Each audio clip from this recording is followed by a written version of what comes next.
Hi, Emre. Hello, Žiga. Welcome to our studio in Slovenia. Wow, it's really nice to be here. First question, from which country are you streaming? I'm streaming from Czech Republic, Prague, actually. Okay, yeah. Welcome. Because in former, we've been in Italy, so now we are in Czech Republic. So good. Wow, it's like a really good, universal Yeah, so experience. look, the stage is yours, so you can start with your content. So thank you. Okay, perfect. So hello everyone. My name is Emre Kurtman and I'm the systems engineer in Extreme Networks. So hope you are all doing well and you are safe in this difficult and struggling times. And looking forward to meeting you all face to face in the next SmartCom events. Hopefully we will be able to meet face to face. So today's topic is cloud-driven autonomous networking, and I will be talking about this. And then later on, it's always nice to back up the slides and the talking with some real stuff. So I also would like to show you our cloud IQ, which is our cloud-driven networking solution in action. Okay, so then let's hit it off. So before actually moving into the solutions we provide with the cloud, I would like to quickly talk about the current market transitions. So you see all these numbers here, but what do they really mean? So I actually would like to focus on, let me quickly highlight. I actually would like to focus on the devices. So the devices are basically all the online devices, the IoT devices. They are increasing a lot, and it's an exponential increase. And so basically this projection is about 75 billion of devices, which is 10 times the current device count, is projected to be connected by 2025. So this is a huge number. Of course, with this increasing numbers comes the difficulties to manage, to have the visibility to process the data, obviously. And if we talk about the other numbers here, so of course the digital transformation is one of the important things every customer basically thinking about. And by 2022, it's projected for all the spending is exceeding to like $2 trillion.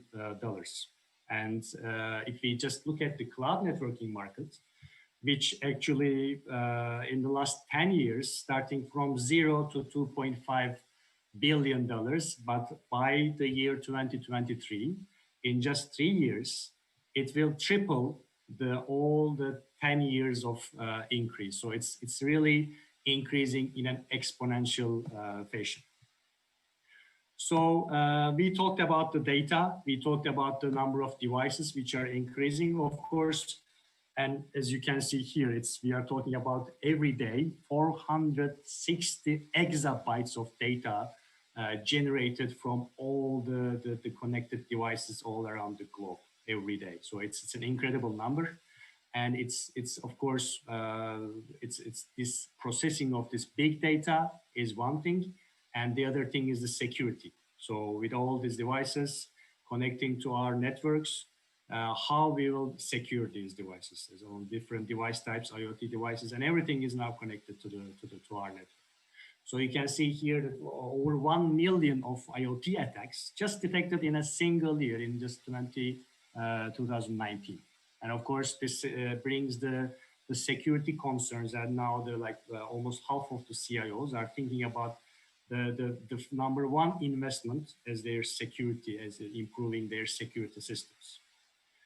So now, why do we need to move to the cloud? So there are several reasons why, and I would like to actually mention one by one. And the first one being the simplicity, okay? So the simple onboarding, the provisioning, initially, and I'm not just talking about an access point and provisioning an access point. So it's an access point, it's a switch, it can be an access switch, it can be a core device. So all your network basically end to end, I'm talking about the simple onboarding and simple provisioning. So this is one thing which is quite difficult to achieve when you are using an on-prem solution. And of course, the speed. Speed is really important because now all the resources and all the microservice-based architecture that I will be talking about, the architecture our cloud networking is based upon, this microservices architecture, allows us to do continuous innovation and continuous delivery. So what does this mean for you, for the customers? Basically, the features that you are looking for, the new enhancements that you are looking for, will be much, much faster available than in an on-prem solution we can ever have. Okay, so this is also an important aspect. So it's a full API-driven solution, of course, so you might have third-party applications that you might want to integrate with. That's why it's full API accessible. All the data is accessible via API, so you can build your application, you can read data, and you can write on as well. So both operations are possible. So that's also another important part or aspect why we need to move to cloud. And actually, this is, I think, one of the most important ones is the scale. So even think about that with all these increasing number of devices, basically you also need to keep up with this in your network. So you need the unlimited basically scale. And with your own resources, basically this means every time you are hitting the limit, you need to add additional resources, and this means additional money, obviously, and also you also need to think about, let's say, operational expenses like even the electricity consumption. Everything is increasing when you need to add additional resources. But in the cloud, basically, you don't need to think about anything like scale or limitations. It's basically unlimited growth, unlimited scale. From a single device up to millions of devices, it doesn't matter. And it will be so you will be basically having the same experience. Security is generally a concern that you can have when thinking about moving to cloud managed networking. But in fact, if you think about it, the security is much better than an on-prem solution, because the real professionals, both if you talk about the cloud service providers like AWS, Google Cloud, or Microsoft Azure, they are on one side, they are providing all the security of the like the physical security and then of course the servers and everything that the security of those entities. And on the other side, we as Extreme, we are providing the security of your data. So we are fully compliant to GDPR standards. So we have several regional data centers across Europe. So your data never leaves outside European Union. And we are the only single vendor that's holding the ISO 27001 certification, which is all about information security systems. So believe me that the security will be much better if you move to cloud solution, and you will not have to worry about how you can secure your servers anymore, basically. And of course, savings. So we have several flexible deployment options. The licensing is effortless. So you can move the license from one device to another, either be it switch or an access point, it doesn't really matter. It's completely flexible, and it basically also reduces your cost and increases your savings. So this is basically a quick summary that's why basically a move to a cloud managed network is basically beneficial for you. And if we now talk about Extreme Cloud IQ, which is the name of our cloud management solution, what it is, it's a new way to deploy and operate the networks. And it can be a distributed network. It can be multiple branch offices with APs, switches, routers, SD-WAN routers being managed, or it can be simple campus network. So you can also manage a distributed and campus network. And it, of course, simplifies all the complex tasks. So the idea is always to be simple and easy to manage. The growth, we talked about the unlimited scale, so it allows for a seamless growth as your network grows. And basically, we say that our cloud networking solution is fast. And if you look at the initials, being flexible, being agile, being secure, and we having the utmost proven technologies that we are using. So again, I would like to emphasize that our Cloud IQ solution is not just about, say, managing APs or being just a wireless management software. If we look at an end-to-end network starting from an access layer, the campus, the fabric networking, and also the data center, wired, wireless, or end-to-end management is what we are actually focusing on. And as you can see, Extreme Cloud IQ is in the center with several deployment options. So we don't necessarily have to be in a public cloud. So if you prefer, you can still deploy the solution in your private data center or as a virtual machine on-prem. So we have all this flexibility. And in the northbound, basically, we are also communicating with our own applications and as well as third-party applications driven by APIs, basically, like security in terms of insights and analytics, automation, and basically all the open ecosystem is also integrated.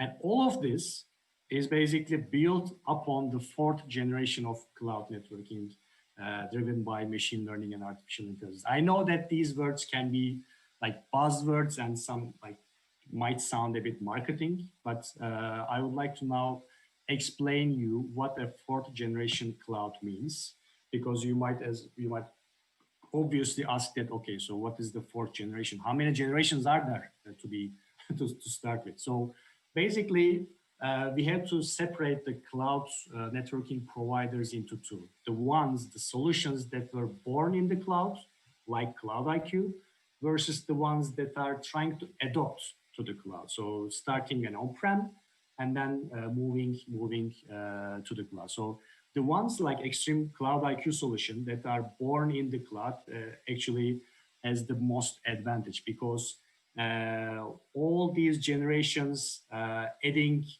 new functionalities towards the complete microservice and container-based architecture is a huge step forward.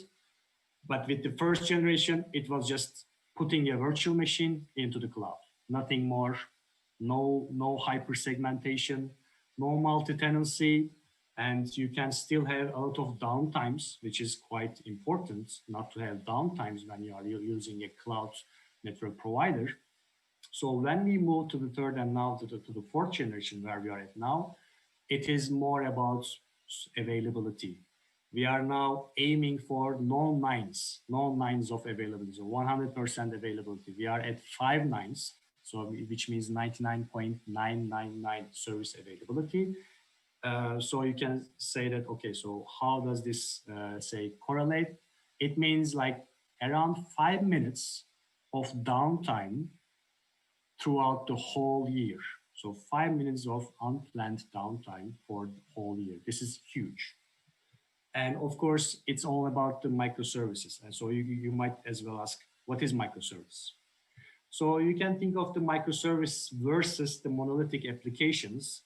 We can give this analogy of a BlackBerry versus an iPhone, or basically nowadays it's also all the Android phones as well. So I don't want to make any commercials here. So if you just think about let's say a couple of years ago, this was a really harsh competition between the BlackBerry and iPhone.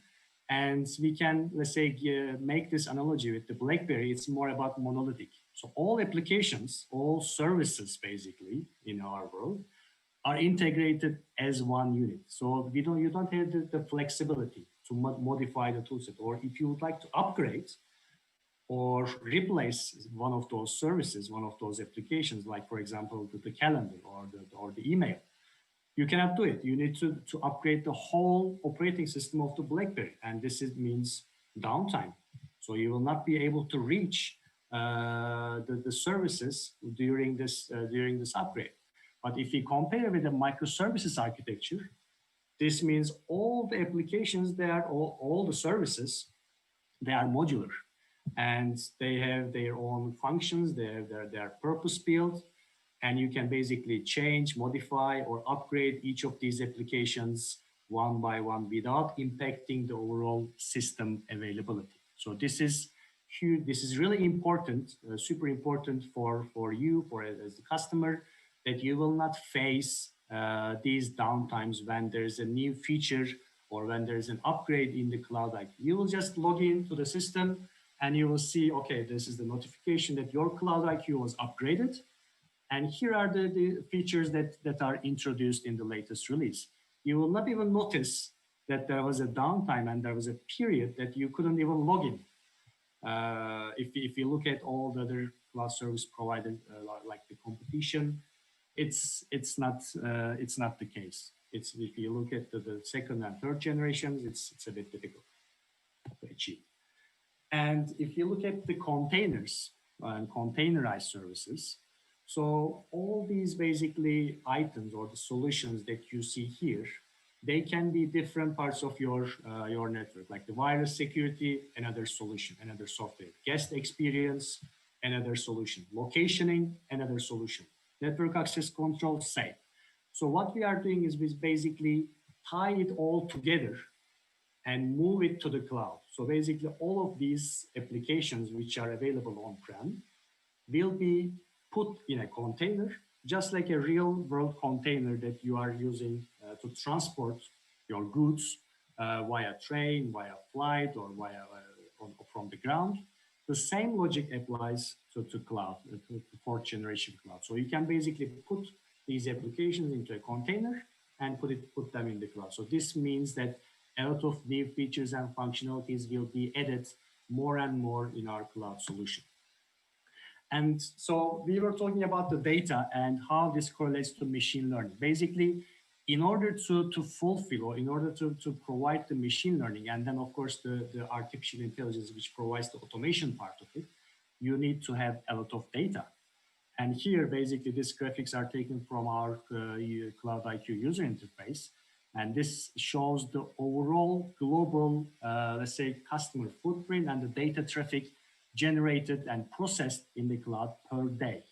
And we are processing around, on average, 3 to 4 petabytes of data daily, with a peak to sometimes 6 and 7 petabytes. And you can just correlate this with so 1 petabyte of data is basically 13 years of HD video streaming. So imagine that how much data is being analyzed, is being processed in the Cloud IQ with all these hundreds of thousands of customers available with our solution. So, and how do we move to an autonomous networking with this data, with analyzing this data? So this is actually coming in our next releases. Basically, what you normally do is when you have an issue, you open a case to the technical assistance center, right? So first, but there is always a delay between the time of the issue happening versus the time you discover it. And it can sometimes take a lot of time. So if your network is big enough, it's not easy to find an AP having a PoE instability, or there's some small issues with Wi-Fi capacity in one of the locations. So any of these insights basically should be proactive. And this is what we will be providing with the autonomous networking with our new additions in the upcoming releases. So imagine that one day, the technical assistance center of Extreme just emails you and approaches you or calls you and saying that you have some unstable APs or unstable switches in your network, right? So because if you look at this chart, what we are basically doing, and this is all done in an automated fashion, is we are grouping the data and we are correlating them with each other. So we are, let's say, grouping the non-optimal data points, optimal most of the time, and then we can figure out the unstable devices. And in this case, this is an AP with changing the modes of the PoE, PoE plus to PoE each and every time, which actually causes some issues in the network. So imagine that GTAC approaches you and says this, and then you can pinpoint the issue and you can solve it together with the GTAC. So this proactive approach is basically it will be the foundation of the autonomous network. So now, let me check the time. Giga, do we have a couple of minutes still so I can show the Cloud IQ in action? We have 1 or 2 minutes more, so you can extend your time. Yeah.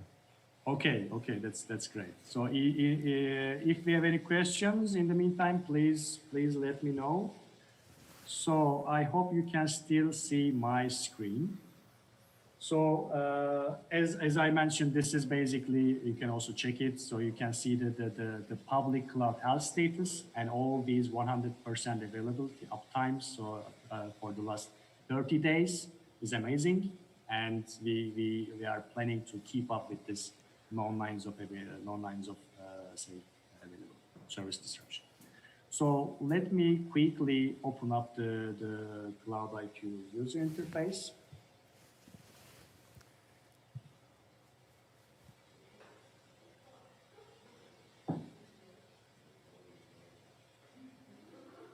So what I'm planning to show you is basically how we can, let's say, how we process the data, what are the insights from the machine learning.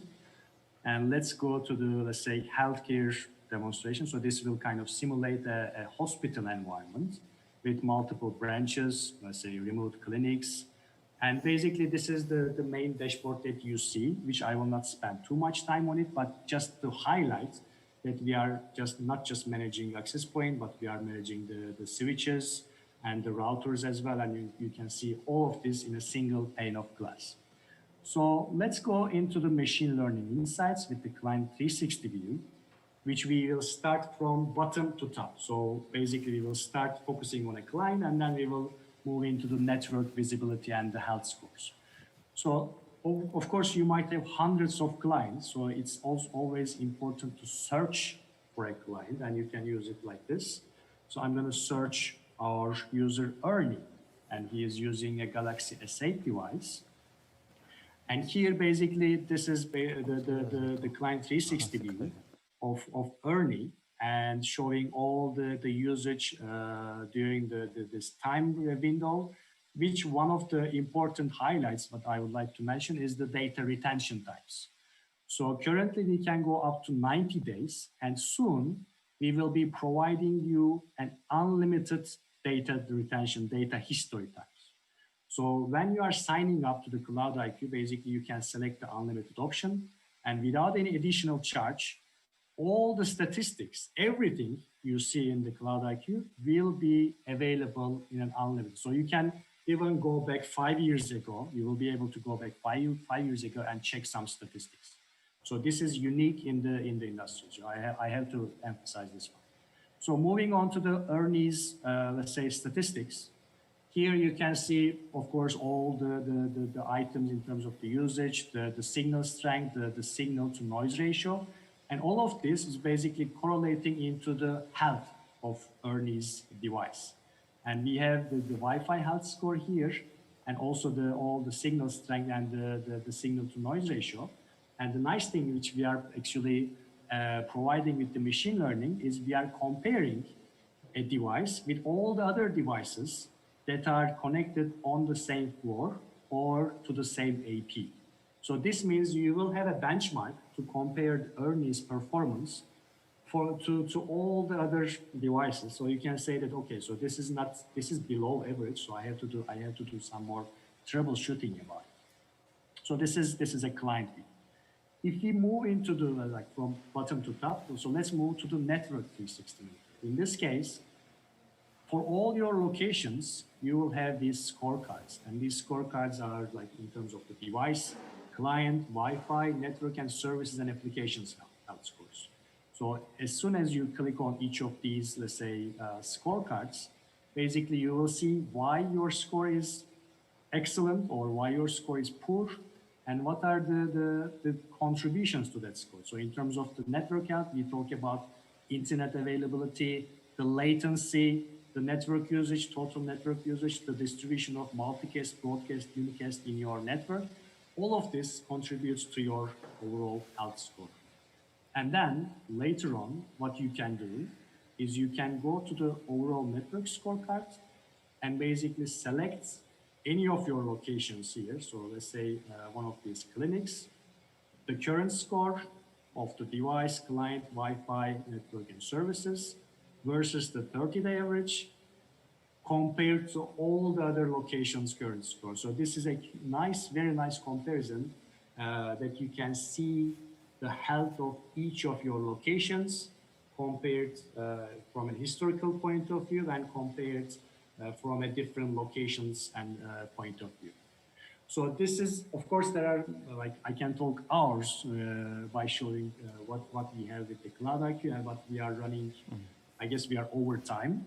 So that is pretty much it from my side. I hope you enjoyed it. And if you have any questions, I would be happy to answer them now live, or later on you can reach out to me and I will be happy to answer them offline.